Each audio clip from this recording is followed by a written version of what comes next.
አፖሎ ግሪኮች በእነሱ አመለካከት ስለ አፖሎ ሲናገሩ ሁሉንም አማልክቶች በአንድነት ሪፕሬዘንት የሚያደርግልን አምላክ ነው ይላሉ ስለ አፖሎ ሲናገሩ። አፖሎ የፀሐይ አምላክ ነው። የአፖሎ ስራ በኦሎምፐስ ማውንቴን ላይ በነበረበት ጊዜ አሳይን የተደረገው ስራ እቺ የምትታየውን ፀሐይ እየጎተተ በሰማይ ላይ መውሰድ ነበር ስራው። according to the Greek religion system አፖሎ የዙስ ልጅ ነው። አፖሎ a lot of time ከአባቱ ጋር አርጊውመንት ይገጥማል። አፖሎ የአርቴሚስ ወንድም ነው። አርቴሚስ የሱ ትዊን ሲስተር ናት። እና አፖሎ በግሪክ ውስጥ ሪፕሬዘንት የሚያደርገው አንዱ ነገር የውቃቢዎች አምላክ ነው። ግሪኮች the oracles የሚሏቸውን he the god of oracle ማለት የአማልክቶቹ መንፈስ በላያቸው ላይ አድሮ የሚናገሩ ሰዎች ማለት ነው። ቃልቻ፣ ውቃቢ፣ ጠንቋይ whatever የነዛ ትንቢት ተናጋሪዎች አምላክ ነው አፖሎ ግሪኮች ሲናገሩ የወረርሽኝ በሽታ ወይም ፕላቅ የተላላፊ በሽታዎች አምላክ ነው ይላሉ። እና አፖሎ ሪፕሬዘንትድ ሲያደርጉት በአይጥ ይመስሉታል። አይጥ ብዙ ተላላፊ በሽታዎችን ይዞ ስለሚዞር አይጥን ሪፕሬዘንት ያደርጉታል ለአፖሎ። እና አፖሎ ሲቆጣ ወይም ሬጅ ንዴት ላይ ሲሆን በሽታ ይልካል። የፕላቅ ወይም ተላላፊ በሽታ እና ብዙ ሰው ይገላል። at the same time ደግሞ ሃፒ ሲሆን ወይም ደግሞ ተቃራኒ ሳይዱ ደግሞ ተመልሶ የመድኃኒትን ወይም ደግሞ ሂሊንግ ፓወር አለው ይላሉ። ሶ አስክሊፒየስ የአፖሎ ልጅ ነው። እና አፖሎ ልጅ the god of medicine ወይም the god of healing የሚሉት ማለት ነው። እና አፖሎ ራሱ አፖሎ ሪፕሬዘንትድ የሚያደርገው ከሁሉ በላይ the sun ነው። the sunlight ፀሐይን በፈረስ ሰረገሎቹ ይዞ በሰማይ ላይ ይዞ ስለሚዞር ፀሐይን ከአንድ አድማስ ወደ አንድ አድማስ በአውሮራ በምትባለው ኤንጅል የተመራ የሚዞረው አፖሎ ነው ይላሉ ግሪኮች። እና በምልክት ደረጃ አፖሎ is represented by gold, the golden hair ወይም ጺም የለሽ አምላክ የሚሉት ቁራ እና the laurel tree አሁን ብዙ የኦሎምፒክ ሰዎች ሲያሸንፉ በአናታቸው ላይ የሚደፉት laurel tree የአፖሎ መገለጫ ነው። laurel tree አፖሎ የሚወዳት ልጅ ወደ ዛፍ ስለተቀየረችበት he promised ያንን ዛፍ forever ለራሱ መገለጫ ሊያደርገው እና አፖሎ represented by the laurel tree እና ኦሎምፒክ ላይ ሲወዳደሩ ስቲል የምናየው ነገር ነው። laurel tree በጭንቅላታቸው ላይ ይደፋሉ ያረጋሉ። እና አፖሎ also represented by lyra ወይም ክራር ዘንዶ since he killed the python at the oracle of Delphi እና Delphi is also ወይም ዶልፊን የአፖሎ ሲምቦል ነው።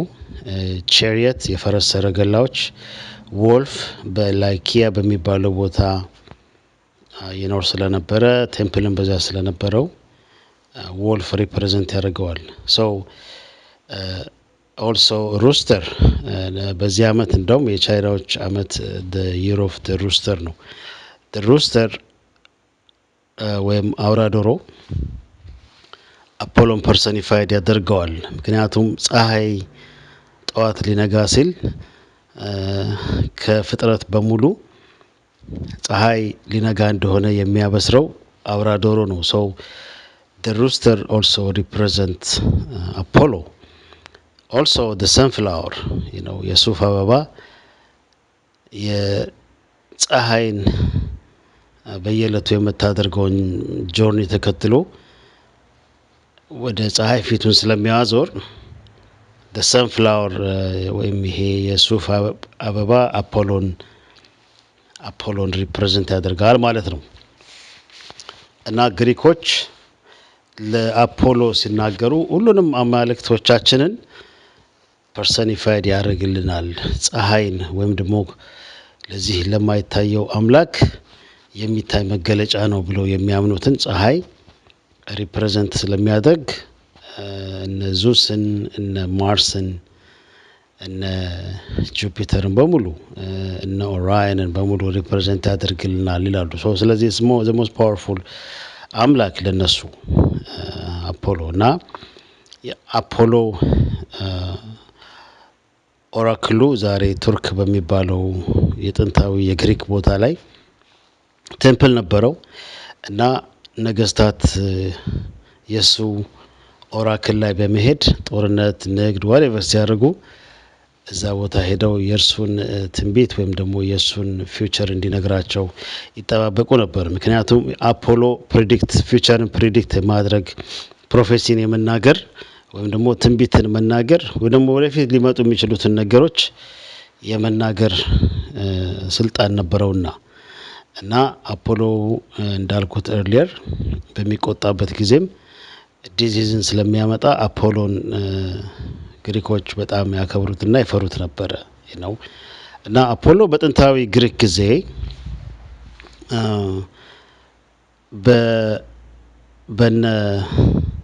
በትንንሾቹ የግሪክ ከተሞች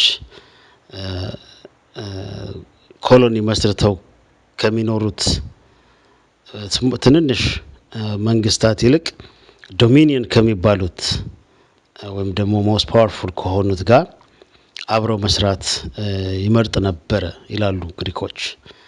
ሶ ሂ ፕሪፈር የሚያደርገው ከኮሎኒስቶች ይልቅ ዶሚኒየንስን ነበረ አፖሎ። እና አፖሎ በግሪኮች አይን the most respected ጋር ወይም ደግሞ እጅግ የሚከበርና የሚፈራ አምላክ ነበረ ማለት ነው። እና Apollo is also, according to the Greeks, many relationship ነበረው ከተለያዩ ሴቶች የተለያዩ ልጆች ወልዷል። ሪሌሽንሽፕ ነበረው ማለት ነው። እና አፖሎን የግሪክ ሰዎች በሌላ ስም ሲጠሩት ሄሊዮስ ይሉታል። ሄሊዮስ የሚለውን ስም መጀመሪያ የተጠቀመበት ፕሌቶ ነው። the Greek philosopher Plato called Apollo ሄሊዮስ የሚለውን ስም መጀመሪያ የከለዳውያን ወይም ደግሞ ካልዲያንስ የሚባሉት ጥንታዊ ሚድል ኢስት አካባቢ የነበሩት ሰዎች ይጠቀሙበት እንደነበር ይነገራል። ካልዲያንስ ክሮኖስ ወይም ደግሞ ሳተርን የሚባለውን አምላክ ሄሊዮስ ይሉት ነበረ። ምክንያቱም ዳርክ ሆኖ ራዲየንት የሚያደርግ ላይት ነበረው ወይም ደግሞ ፓወርፉል የሆነ ላይት በሰማይ ላይ ነበረው። እና ኤግዛክትሊ ላይ ግሪኮች እንደሚሉት የከለዳውያን ሰዎች ሄሊዮስ በሰማይ ላይ ፀሐይን እየጎተተ በፈረስ ሰረገላዎቹ ይወስዳት ነበረ፣ ፀሐይን በየሰማይ ላይ ይጎተታት ነበረ ይላሉ። ይሲ እና ማነው ፕሌቶ ስለ አፖሎ ኦዌይስ ሲጽፍ ሄሊዮስ እያለ ነው የሚጽፍለት። ሄሊዮስ ሪፕሬዘንት የሚያደርገው ሳተርን ነው። ይሲ ኢትስ ሴም ቲንግ ሳተርን ለማለት ስለፈለገ ነው ሄሊዮስ የሚለው። ሄሊዮስ በፕሌቶ አጠራር is a code ለሳተርን የተሰጠው ሌላ ስሙ ነው ነው the sun god ከዚህ ከሚታየው ይሄ የሚታየው ፀሐይ በሚስትሪ ሪሊጅን ውስጥ ሚስጥሩ ላልገባቸው ሰዎች የሚታይ ነው እንጂ እውነተኛው ፀሐይ ስፒሪቹዋል ፀሐይ the dark sun the black sun ሄሊዮስ ነው ይል ነበረ ፕሌቶ you see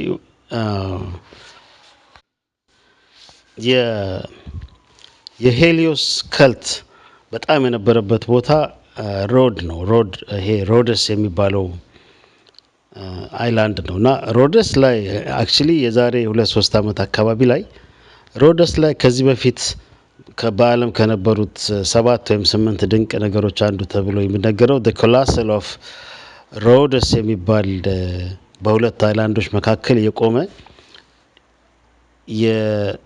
የሄሊዮስ ሐውልት ነበረ እና it's a very giant ሐውልት ለሄሊዮስ ወይም ደግሞ ለአፖሎ ለሳተርን የተሰራ ሐውልት ነው እና አሜሪካ ውስጥ ልብ ብላችሁ አይታችሁ ከሆነ በጣም የሮድ ስኮላር የሚባሉ ሰዎች አሉ የዚህ የዋን ወርልድ ሲስተሙን የቢስቱን ሪሊጅን የቢስቱን ሲስተም ወደዚህ ለማምጣት ይረዱናል ብለው የሚሏቸውን ልጆች በያንግ እድሜያቸው ወስደው ለብቻቸው ኤጁኬት ያደርጓቸዋል እና I think ኦክስፎርድ ዩኒቨርሲቲ ሳንፎርድ ዩኒቨርሲቲ እንደዚህ ኪ ቦታዎች ላይ ኤጁኬሽን አላቸው ለምሳሌ እንደ ቢል ክሊንተን he's a Rhodes scholar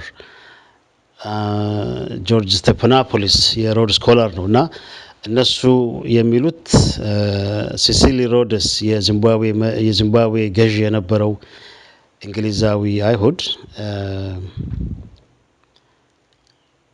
በሞተበት ጊዜ ንብረቱን የዚህ የዋን ወርልዱን ሲስተም ያፋጥናሉ ወይም ይረዳሉ ብለው የሚታሰቡትን ልጆች እንዲረዳ በማለት ትረስት ፈንድ አቋቁሞ ነው ሄደውና ያንን ለመርዳት ነው ያንን በመጠቀም ነው ሮድ ስኮላር ክሬት ተደረገው ይላሉ ግን ሮድ is a very sacred place ለነዚህ ሰዎች ሮድ is a place ሄሊዮስ ወይም ደግሞ ሳተርን ይመለክበት የነበረ ቦታ ነው ለሳተርን ሴክሬድ የሆነ ቦታ ነው ለሄሊዮስ እና it's a dedicated for him ይሄ ቦታ እና ከሮድ ሌላ የዚህ የሳተርን ወይም ደግሞ የሄሊዮስ the dark sun worship የነበረበት ቦታ ቆሮንቶስ ነው በኮሪንት ወይም ቆሮንቶስ አክሮፖሊስ ኦፍ ኮሪንት ላይ ሄሊዮስ እንደዚሁ ኦራክል ወይም ደግሞ የሚመለክበት ቴምፕል ነበረው ሄሊዮስ እና ሳተርን is the same የሮም ሰዎች የአፖሎን ስም አፖሎ የሚለውን ትተው በኋላ ላይ ሶል የሚል ስም ነበር የሚጠቀሙበት ለሮማንስ አፖሎ ሶል ኢንቪክተስ እና በጥንታዊ ፐርሺያ ይኖሩ የነበሩት የዞሮአስትሪያን ሰዎች ለአፖሎ ይሰጡት የነበረው ስም the sun god ማለት ነው ሚትራስ ነው ሚትራስ is አፖሎ ወይም ሄሊዮስ እና የሮማን ሰዎች ሶል ኢንቪክተስ ወይም ሶል the unconquered sun ሁልጊዜ በፀሐይ ላይ በሰማይ ላይ ከአንድ ጫፍ ወደ አንድ ጫፍ ያለማቋረጥ የሚጓዝ unconquered sun በማለት የፀሐይን አምላክ በዛ ስም ይጠሩት ነበር ሶል ኢንቪክተስ እንደውም በ2016 ላይ የዊንዘር ፓላስ የፕሪንስ ዊሊያም ወንድም የሆነው ስሙን አላስታውስም ፕሪንስ ሃሪ በዚህ በሰሜን አሜሪካ በኦርላንዶ ወይም በፍሎሪዳ ውስጥ ሶል ኢንቪክተስ የሚል እንደ ለተጎዱ የዩናይትድ ስቴትስ አርሚ ሰዎች ወይም ደግሞ የሚሊተሪ ሰዎች የተዘጋጀ ጌም አዘጋጅተው ነበረ ሶል ኢንቪክተስ in the human collective mind የማሳየት የፈለጉት this god the rebirth of Apollo, the rebirth of Helios ይሄ አምላክ many ስም ነው ያለው ከአንድ ሺህ I have 1000 name ይል ነበረ ወይም እነሱ የሚስተሪ ሪሊጅን ሰዎቻቸው ሳተርን have 1000 ስም አለው ይላሉ they make it very complex እና less ለፕሮፌን ወይም ደግሞ ለኛ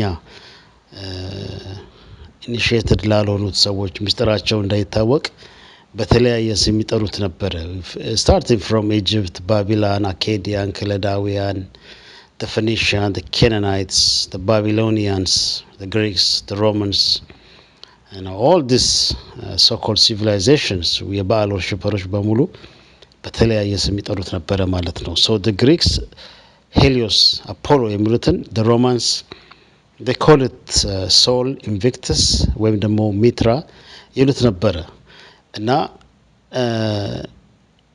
ይሄ ፀሐይ ሄሊዮስ ወይም ደግሞ ይሄ የሚታየው ፀሐይ really naturally